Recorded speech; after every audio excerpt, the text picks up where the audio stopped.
Welcome to the latest episode of our podcast series for financial advisors.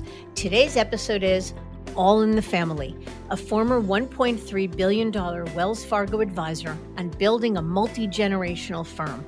It's a conversation with Larry Boggs, the founder and president of Boggs Company Wealth Management. I'm Mindy Diamond, and this is Mindy Diamond on Independence.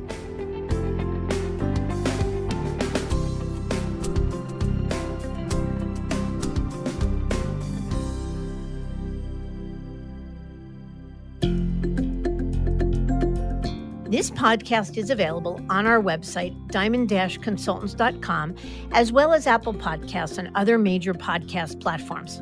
If you are not already a subscriber and want to be notified of new show releases, please subscribe right on your favorite podcast platform or on the episode page on our website. For Apple Podcast users, I'd be grateful if you'd give the show a review.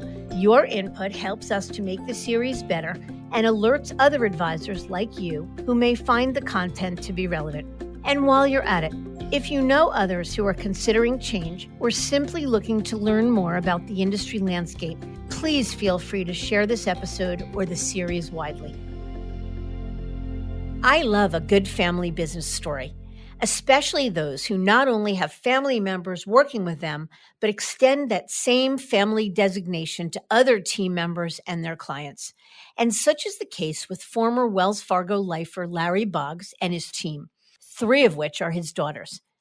After 45 years at Wells and building the business to managing $1.3 billion in assets, Larry made the decision in 2021 to launch independent firm Boggs Company Wealth Management with LPL Strategic Wealth Services, a supported independence platform. But it wasn't an easy decision to make that leap. As a matter of fact, Larry said he vetted more than 15 other firms before choosing independence with LPL. So why now? Because as Larry shares, after more than 4 decades with Wells and its predecessors, he decided it was time to run the business on their own terms and serve clients as they see fit. That is, like family. Plus, he saw the handwriting on the wall. As Larry shared in an interview after his transition, the industry was evolving, and it became obvious we needed to update our approach to the business. And like many others who opt for independence, Larry was craving greater control and flexibility for now and into the future. So what does that future look like for Larry Boggs and his team? Was making the leap the right decision? Are they now better able to support their clients without the constraints of a larger firm agenda? Lewis Diamond asks him these questions and many more, so let's get to it.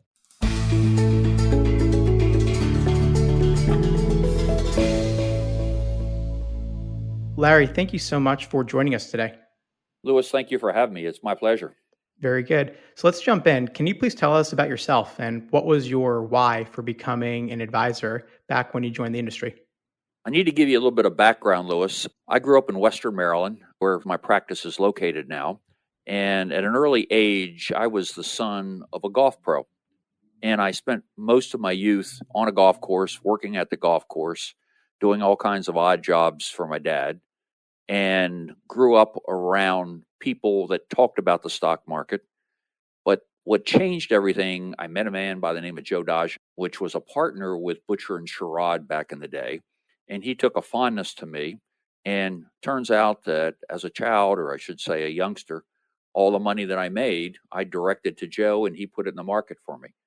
And early on, I become somewhat addicted to the stock market. And with his mentoring, by the time I was in high school, I don't want to say a trader, but a good investor. And Joe said to me about halfway through my high school days, Larry, after you go to college, you're going to come and work for me. Well, that was kind of history and destiny. I ended up going to the University of Maryland on a golf scholarship, graduated from Maryland in finance, and took a summer off. And by the following fall, I was working for Joe. And the rest is kind of history. I love it. So it was just the kind of by happenstance being exposed to the markets and following someone you liked and admired, and you got a glimpse of the power of the markets. I like that. Well, and Lewis, I tell you what, by the time I was 13, 14, 15, my dad would have me out playing with members all the time because they needed one more player to round out a foursome. and there was always conversation with these wealthy people about the market. So to be part of the conversation early on, I took it upon myself to be a little knowledgeable, at least for a kid, and it worked out well for me. It sounds like a great growth strategy too, probably later on, getting rich people on the golf course to give you their money. I haven't used that as much as I should, but it is a good opportunity to get around people. Perfect. So we talked about you joining Butcher and Singer, but then you moved over to Wells Fargo in 1990. Can we talk a little bit about your journey through the industry, and then obviously led to the launch of Boggs Company as a independent wealth manager in 2021? So if you don't mind, why don't we talk a little bit about the evolution of your career? Well, Lewis, for the first 47 years of my career, it was all Butcher and Sherrod, Butcher Singer, Wheat First Butcher Singer, Wachovia, a total of 9 different firms that led to Wells Fargo. I never changed companies for the most part, hardly ever changed a desk.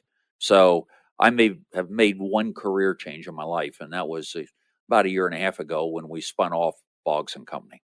Wow. So one proactive career change, but many different names on your FINRA broker check and many different cultures that you and your clients were exposed to. Absolutely. I tell you what, my background with Butcher and Sherrod, Butcher Singer, a 200, 300 advisor company that ended up as a 15,000 company with major cultural changes. So each time there was a change of control or change of ownership, did it give you pause and give you an opportunity to go out and explore the market? Because we see this pretty often with a lot of the broker dealer sales, whether it's with independent broker dealers or even full service ones, be it Merrill to Bank of America in the financial crisis, et cetera, that it does give advisors a kind of fresh perspective to go out and kind of gives themselves permission to make sure they're at the right spot. So with all these different opportunities, were you just loyal to the platform, or did you not really see something else that was better enough to justify the hassle at the time? I would describe it this way. Through the changes, I was actively solicited by many firms, and I didn't really do a deep dive with any of them. I was comfortable, and I was probably most comfortable with the people. I was close to management. I was close to a lot of the advisors. We kind of grew up together, and it was a culture that I really, really liked. So I had the opportunity, but I never really pursued it. Makes sense. Yeah, it served you all those years, regardless of what happened. The people seems like stayed relatively consistent, and it worked, and clearly worked very well. For sure. So why don't you tell us about your business? How much in assets is your firm managing today? How many clients? About the team? Anything you want to share, just to give us some perspective on the incredible business that you've built over the years. Well, Lewis, before we left Wells Fargo, my team managed about $1.3 billion. We moved in the course of about 9 months, approximately $1.1 billion. That's incredible. Congratulations. Yeah, thank you. And our practice is not the $50 million family. It's a very diverse practice. We have about 1,500 clients. Larry personally is involved between 300 and 400 of them, and the rest of my team services them.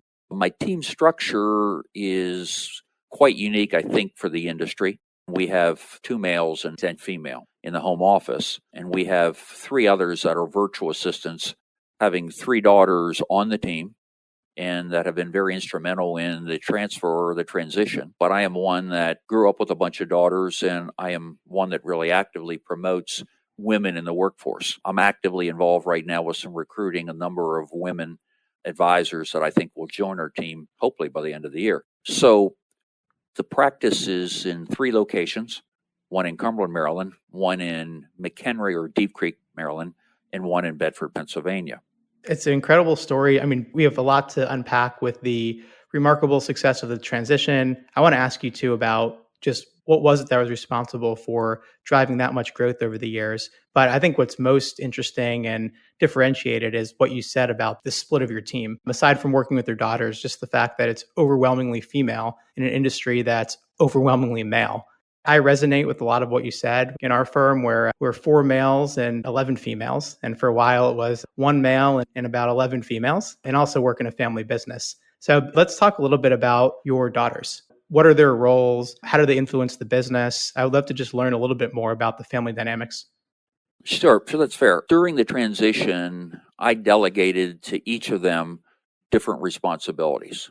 And each of them have different skill sets and strengths and weaknesses. And even with the whole team, I really try to find the strength and then delegate all the responsibility to that strength. So my youngest daughter is primarily my COO, my CFO. Her whole background is finance and accounting. She came out of Wharton, was in the corporate world for about 10 years and worked for Barclays and other companies. So she had the background to do it. My middle daughter, Marjana, is the creative one, and she has done all the design work, does all of our marketing. We've remodeled and rebuilt 2 new locations. She handles much of that. My oldest daughter is more of the people person. Her job is really client satisfaction. I describe her as the person that is in charge of unusual acts of kindness, where she surprises clients with whatever. At times it's challenging. I don't always agree with them. For the most part, though, I've given them responsibility and go with what they recommend. They set me down and said, Dad, you cannot get back into your old office. We got a new company. You're going to totally remodel the building. Well, that wasn't in the plan for me, but I agreed and it turned out wonderful. So we're thrilled with it. Only one of them actively interfaces with clients as far as being an advisor. That's Marjana. The other thing that I've insisted upon with all my daughters, that they actively get involved in the community. So between one being a trustee of the local community, college boards, one chair of the community foundation, one coaches special needs kids in soccer and basketball, one volunteers, and all kinds of fundraising. I personally am involved in the community in a fairly big way and in the state.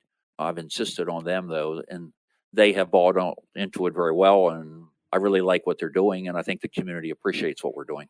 It's absolutely incredible. I love that it's a focus and it's a requirement. It's not that the requirement is they make a bunch of money and they bring in 10 new households a year. It's that they're actively giving back and perpetuating a certain culture in your firm. I'd love to just ask you about, it's somewhat unusual. Well, one, having 3 daughters in the business, but more so the fact that only one of them is client facing. And it seems like she's not in a rainmaker capacity similar to you. So as you think about the business, the next generation, obviously you have a powerhouse of a team and you have all these very important components of running a business. But as you think about the next generation of client service and what comes after you want to step down or step away or scale back, how do you think about that? Is one or multiple of them going to step up to be an advisor, or is it more hiring from the outside? Lewis, it's interesting you asked the question because we have had a lot of discussion within LPL, but also within Boggs Company, exactly where that's going to take us.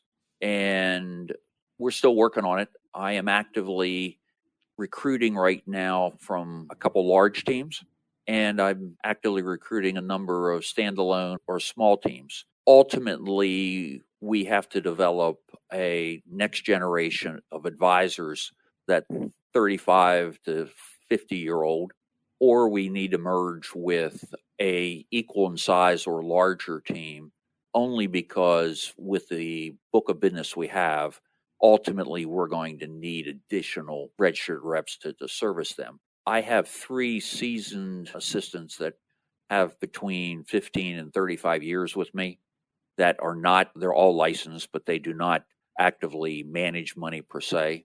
We've been talking with them about maybe them stepping up and take that role, but most likely I'll end up recruiting that 45-year-old. But recruiting is hard because it's critical to me that we find the culture, the mix that has the same objective and the same mindset towards clients and service and the clients that I do and the team has. Just because somebody does business or has experience doesn't mean it's going to be a good marriage to the Boggs Company team. Right. Thank you for being open about that. And I don't think there's one right way to go about building a company. You seems like have the rock solid foundation. You built an incredible business. You have very, very capable heads in finance and operations and marketing and a really strong admin team. And then you're kind of going in the inverse. You're going out to find more advisors. A lot of groups that go independent or even just kind of build a business, no matter where they are, they start in the reverse. They have many advisors, but they don't necessarily have the capacity and the folks on their team to help build the business.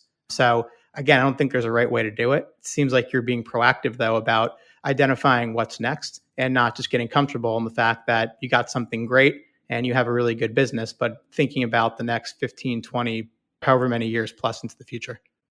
Lewis, I think you're right there. And the hope is that Boggs and Company doesn't die when I retire or die. It goes on indefinitely. And like any company, trying to put the building blocks in place so that there is a transition of control and power and management of the company. I think between the daughters, they can handle the management of the company without a problem. I think the real issue is getting a network of advisors in place to continue to service the great clients I have. And I've been, Lewis, very blessed with most of my families I've had for multiple decades, and many of them I'm on the second or third, in a few cases, the fourth generation of the family. I want that to be continued in the future when I'm not here. Absolutely. That makes plenty of sense to me. And the other thing is, the second generation does not have to kind of do business, build the business, or even have similar skills as the first generation. I'm in something similar, and what I need to do to perpetuate the business is very different from what my mother Mindy did when she founded the firm. And I think you'll find the same thing, where you now are in kind of act two of the business, and now you have this foundation, you have the capacity, you have the support to keep growing. And now it's just keep adding the right people onto the bus. So it seems like you guys are off to an amazing start. And let's just keep going and talking about the overall business. And let's move just to the conditions you felt as you were considering leaving Wells Fargo.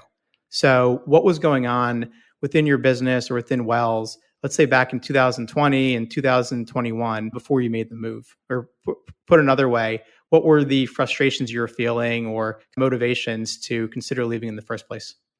Let me give you one little background. Probably 15 years ago, within Wells Fargo, I converted to a hybrid format called Profit Formula.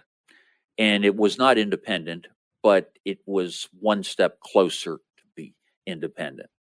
And the frustration at Wells for the last 3 or 4 years, and particularly the last few, everybody's pretty much aware of all the headline news that Wells Fargo and Wells Fargo Bank was giving us to deal with. And we started to lose some clients over it. Not a lot, but some, in competitive situations, particularly in the nonprofit area, which we do a lot. It was becoming an obstacle, a significant piece of business that we were going to bid on and compete for, and many of the board members were already clients of mine. They told me point blank, don't bother. There's no way that we can give this business to Wells Fargo. Even though it's you can't get the business. That was kind of a wake-up call. And I don't want to say that was the determining factor. And the intimacy that I mentioned to you earlier, Lewis, about being close to management, being close to individual advisors, the traders on all the desks by name, it was getting to the point where there was mutiny all over the place. And I even pursued looking at Wells Fargo's pretty much independent model of Finet. And in talking with them, I got the same feeling that it's the same Wells Fargo. I basically took about 2 years, believe it or not, starting to talk to companies, interviewing companies, meeting with companies. And I probably talked to 20 different companies over that 2-year period, all kinds of companies. And being very honest, I talked with them, and eventually pretty much got it down to 3. And then pretty much my youngest daughter and I did a deep dive, and middle daughter was part of the discussion on which one to finally decide on. And we ultimately decided on LPL. And I got to tell you, we're thrilled that we made the right decision. After saying that, I think we could have picked either of the other two that we didn't join, and I think we would have been better off than we were at Wells.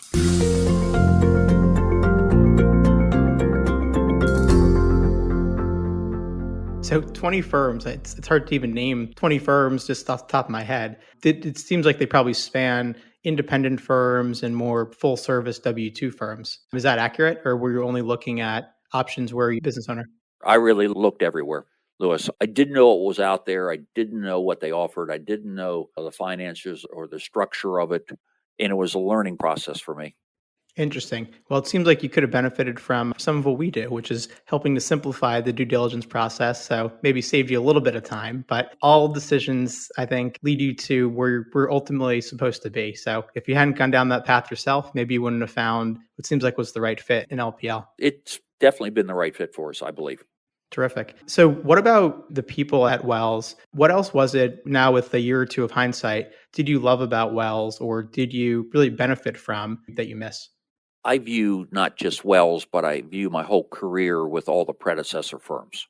As it became Wells, it became more corporate, it became more structure. It felt like lawyers were running the company. There was little being done to promote Larry's practice versus early on, it was much different. Social media was not encouraged. Changing your web page was a challenge. Larry got pretty frustrated all the way around Mhm. and finally said, "Hey, we got to do something." Yeah, it makes sense.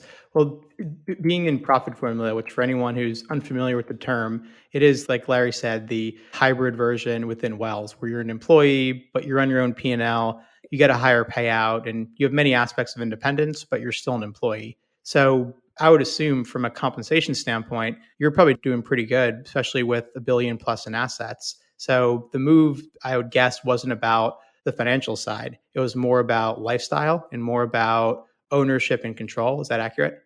Lewis, absolutely. I can honestly say none of the transition was dollars and cents. It Mhm. was, let's call it a new adventure, a new journey, the ability to run the business and spend my capital the way I wanted to spend it and how I thought it should be spent, not looking at limitations that the company would give you on how many accounts you should have or what accounts you had to give away or how many assistants that you hire or how much promotion you do or how much donations you do in your community. It was my dollars and cents. And that really, really appealed to me. That all makes sense, Larry, that you wanted the discretion to invest in the business that you saw fit. So with more profits, instead of just taking it as income, you got to decide how you wanted to deploy that capital. And instead of having more of a prescriptive formula for how your payout got spent. So I completely get that. But let's talk a little bit about Finet. So what's very unique about Wells compared to most other firms in the industry is that you have all these different ways to affiliate. So you were in their profit formula, which is part of their W 2 arm. They have an RA custodian. And then probably the most popular pivot point within the firm is Wells Fargo Finet, which is their independent arm. So many teams, especially successful ones, are moving from the W 2 side to independence with Finet. So you don't have to repaper, and it's a seemingly much easier move. How much did you consider the internal move? Because you could have had a higher payout to invest in the business, you would have had ownership, you would have had more control over marketing. So, what was it about Finet or about what you wanted to accomplish that was incongruent with staying put? So, Lewis, in the early discussion with Finet, my sense was that, yes, I'm going to go be independent and have a better opportunity to spend my capital the way I wanted to.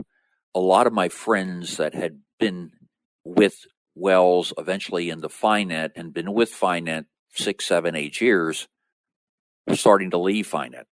Were very disgruntled with Finet. And these were teams, give or take, the same size as mine. These were relatively Mhm. sizable teams.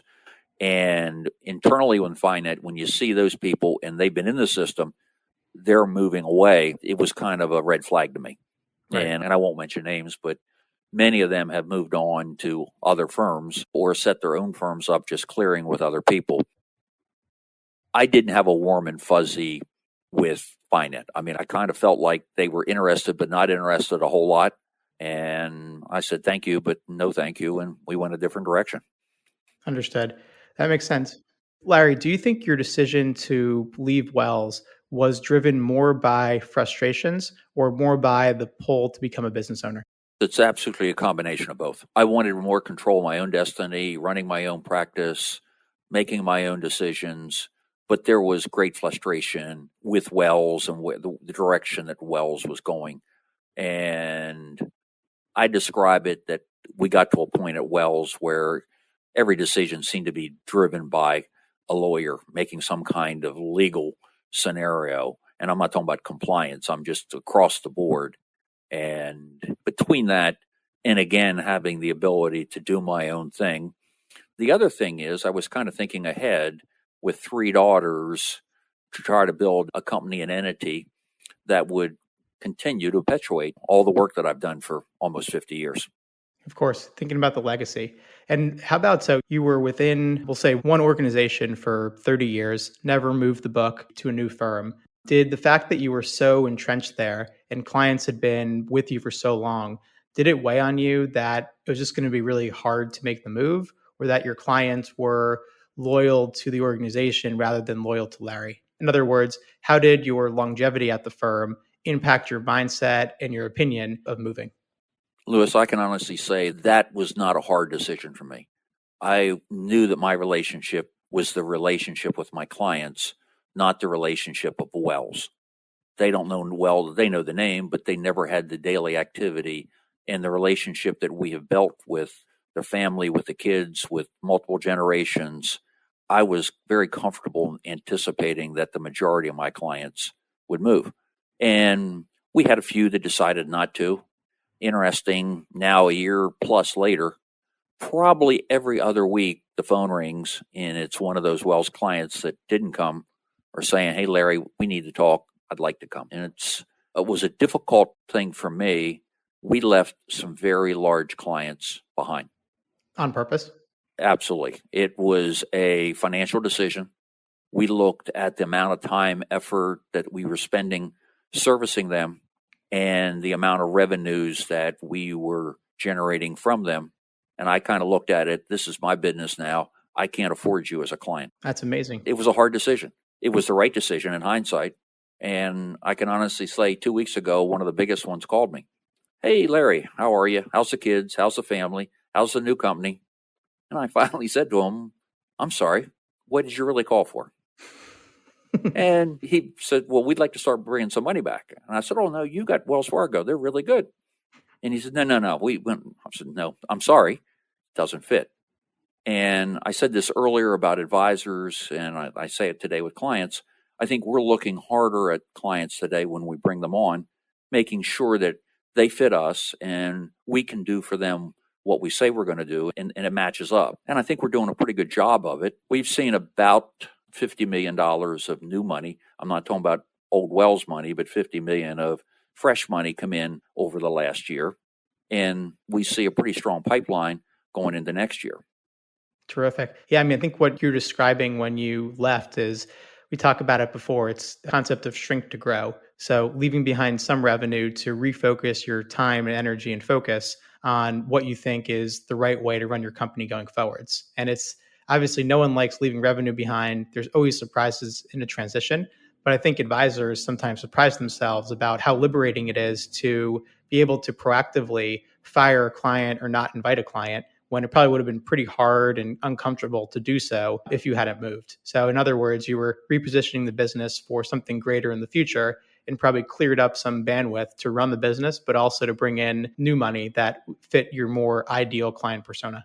Lewis, you're right on there. I mean, that's kind of where we are. And you alluded to something there. A number of years ago, or it's been a lot of years ago, I had to fire my first client. And that was a very hard thing to do, in the sense of he was abusive to my staff and you couldn't please him. And finally, Larry picks up the phone and says, his name really wasn't Charlie, but "Charlie, it doesn't fit here. We can't make you happy. You need to find someplace else to go." "No, I don't want to go anywhere." "No, you need to find someplace to go because we can't take care of you." And when you did that, you alluded to how good you feel. You feel really good after you did it. Absolutely. Yeah, that seems like, in hindsight, a no-brainer, but I get it. It's hard to make that phone call and proactively hurt your business as far as the metrics and dollars and cents. But thank you for sharing that.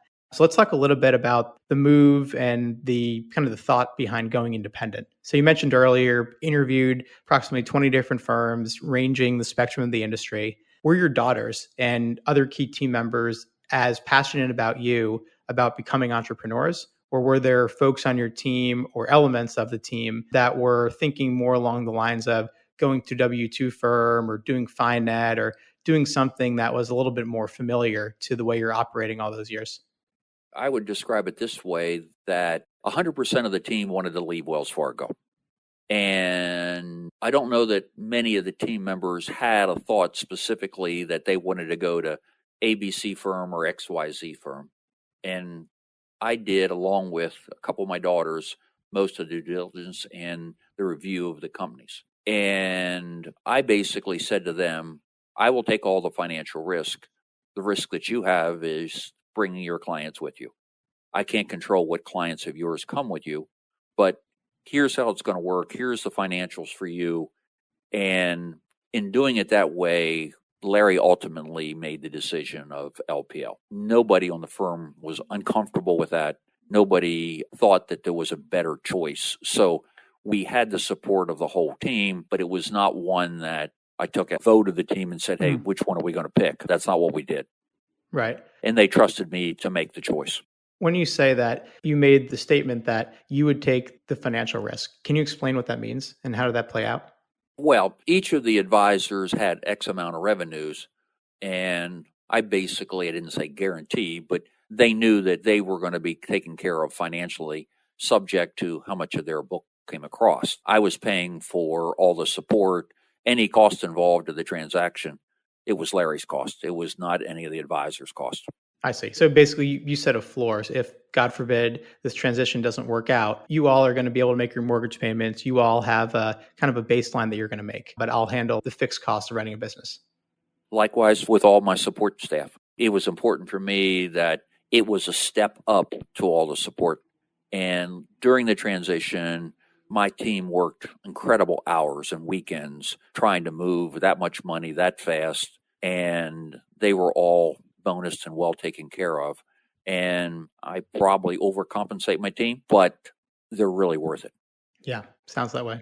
I delegate so much to everybody that there's a lot of stuff in this business I don't want to do, particularly the paper part. So Larry delegates it to somebody.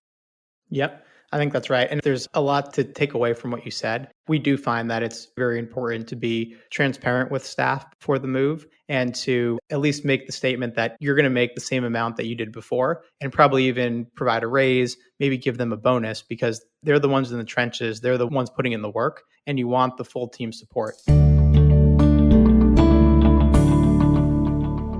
Well, let's talk a little bit, kind of the other end of the financial risk is you could have monetized the business to a very significant degree with how big the business was. You hadn't moved before and taken a big deal. Was it hard to give up a very meaningful transition package from moving to another firm? Or how did you justify that? Lewis, and I mentioned you earlier in our discussion, money has never been an issue with me with this. I've had a successful career. My team has done well. This was not going out and to find somebody to pay you a big dollar for your practice. This was, how do I find a firm that I can do a better job for my clients, offer them different and better products, better services? How do I take care of my team? Ultimately, how do I take care of my family? So it was really, if you want to use the term front money, it was never to go out and try to find the most front money, Right. Period. My transition was not about not being financially successful at Wells Fargo. It was just the culture that had developed at Wells Fargo. Right. And it seems like you had conviction that the clients were going to follow you. You were building this for your daughters and for many, many years to come. And while, of course, everyone would like to get some money if it's possible and if it's the right fit, for you, it was probably much lower, probably didn't even register on your list of criteria. Let me answer it this way. LPL and I negotiated a nice working arrangement for my advisors, my staff, myself, and it's worked out. They've done everything that they promised to do, and financially, it's been good for everybody. Yep. Perfect. So what were your criteria when you were evaluating all these different firms? Ultimately, you chose LPL, Strategic Wealth Services, which we would consider a version of supported independence. But what were your punch list items that were non-negotiable? And how did that align with what LPL is doing?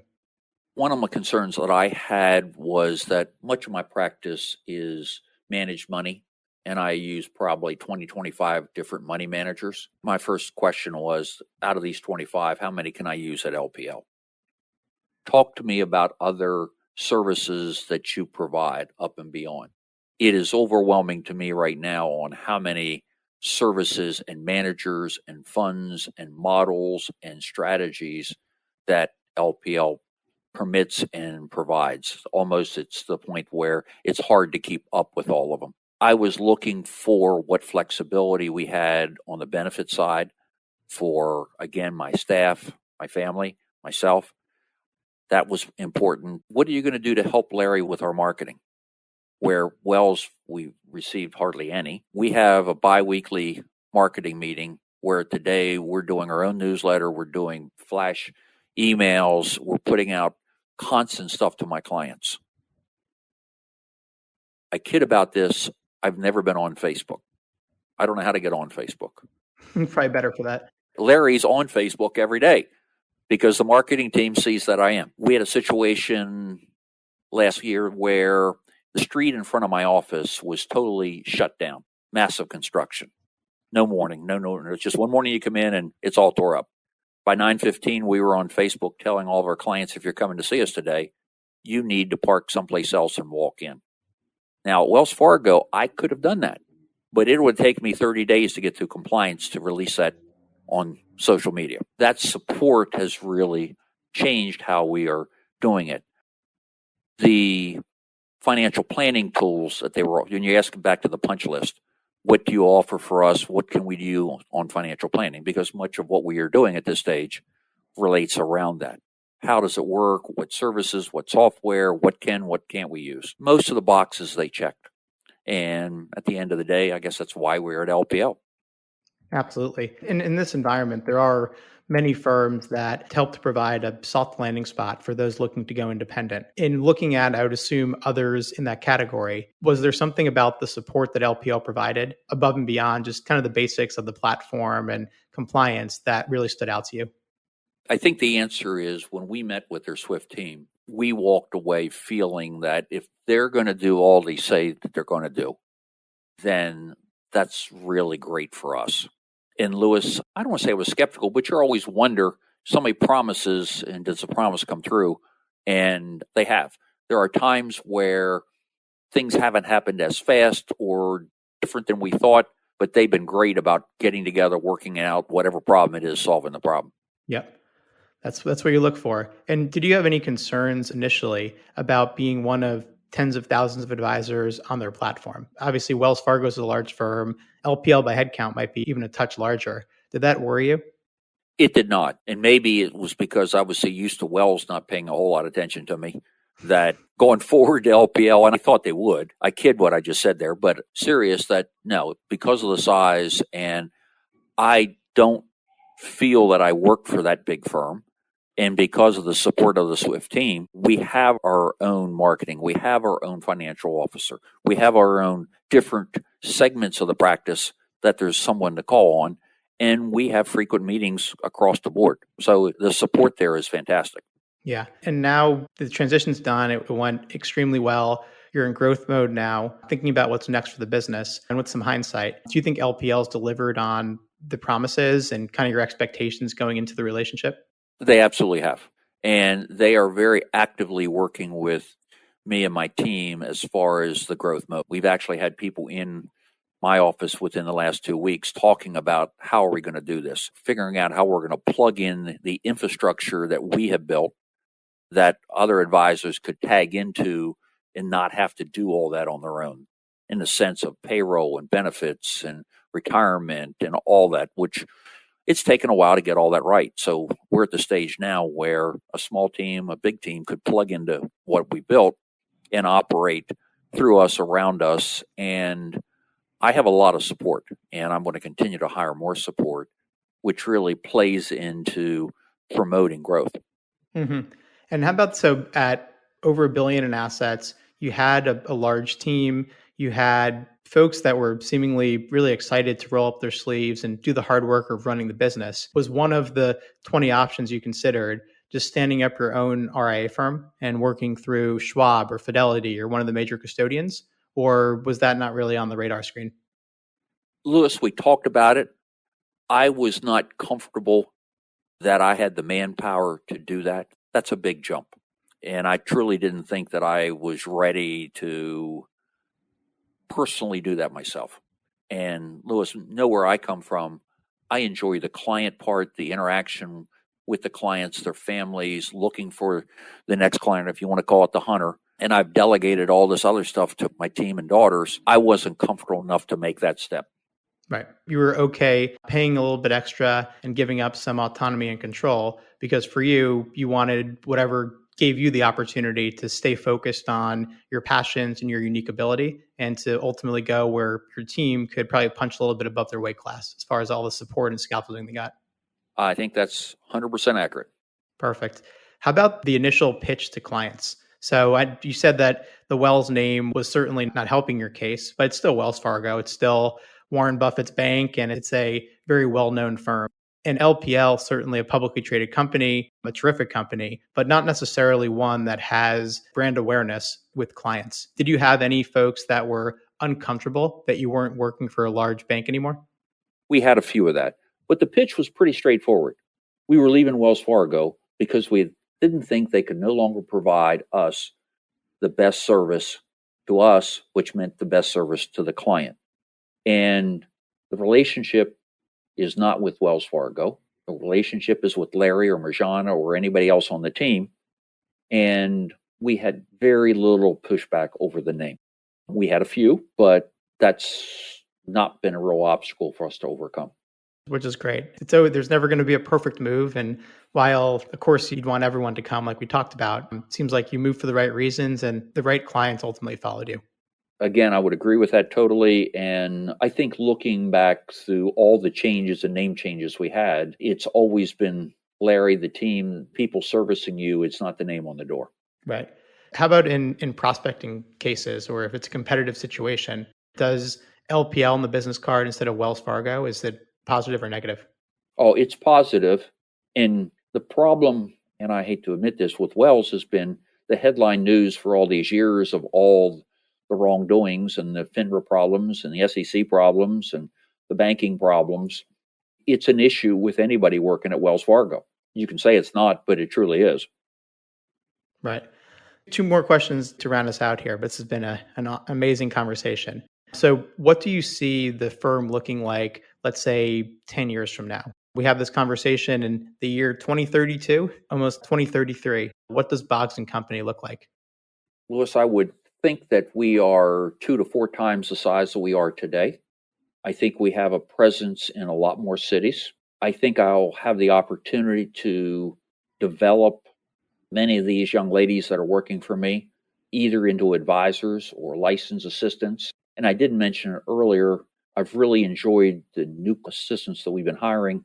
I'm back to spending time mentoring them, and I like that. I like teaching, and it's been fun watching them learn. I would think that we will plug in a number of different practices. I think my children will take more active roles than they are right now. They're pretty active, but more responsibility. And I think that's probably where we are. I don't see us selling out to someone else unless there was an incredible fit that we could put 2 practices together. I would hope that we are still independent. Terrific. Yeah, no one has a crystal ball, but that sounds like a pretty good outcome to me. Yeah, I'm looking forward to it one way or another.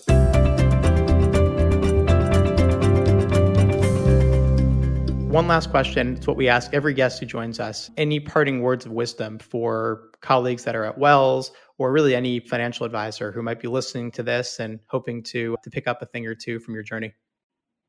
Well, I would say this, anybody working at Wells or working with another wirehouse, and if you ever have thought about independence, you really need to take the time, do your due diligence, and look at your practice and how it might fit as an independent. I was dedicated and loyal to Wells for 40 some years. My regret is that I didn't make a change now once I know what I knew 10 years. I would open a conversation. I would independently answer questions for anybody out there. And I think we have to look at where we're going in the next decade. I think now over the last 50 years, the industry has changed so much. In the old days, we had flat commissions. Everybody charged the same. There was limited data out there. You were dependent on your advisor to get quotes to see what market trends are. There's data feeds 24 hours a day, 7 days a week at this stage. It's all changed. I look back, early days, a strong salesperson was really a successful broker. That's not what drives success today. It's the advisor that takes a holistic long-term approach to financial planning, looks at international, looks at the micro and macroeconomics that's going on in the world. But I think the really great advisors out there today really get to know the families that we're dealing with and become part of those families, that they are part of any major decision making, good or bad. And I think in many ways we've been successful because we have really got to know the families in a very intimate way, and they count on you for just about everything. And I think that's what keeps me working and keeps me happy and kind of keeps Larry doing what he does every day. Fantastic. Larry, this has been a eye-opening conversation. I really appreciate your candor and transparency with how you're running the business, thinking about the next generation, the reasons you moved, and how it's going. So congratulations on a very successful transition and for building a thriving business. Lewis, thank you very much for having me. It's been my pleasure.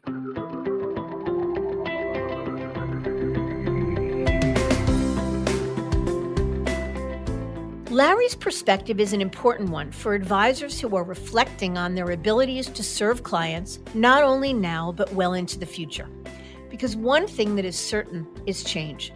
And if limited by an entity larger than yourself, then it may be time to explore your options. I thank you for listening. And I encourage you to visit our website, diamond-consultants.com, and click on the Tools and Resources link for valuable content. You'll also find a link to subscribe for regular updates to the series. And if you're not a recipient of our weekly email, Perspectives for Advisors, click on the articles link to browse recent topics. These written pieces are an ideal way of staying informed about what's going on in the wealth management space without expending the energy that full-on exploration requires. You can feel free to email or call me if you have specific questions. I can be reached at 973-476-8578, which is my cell, or by email mdiamond@diamond-consultants.com. Please note that all requests are handled with complete discretion and confidentiality. And keep in mind that our services are available without cost to the advisor. You can see our website for more information. And again, if you enjoyed this episode, please feel free to share it with a colleague who might benefit from its content.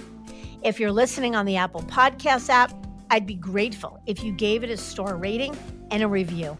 It will let other advisors know it's a show worth their time to listen to. This is Mindy Diamond on Independence.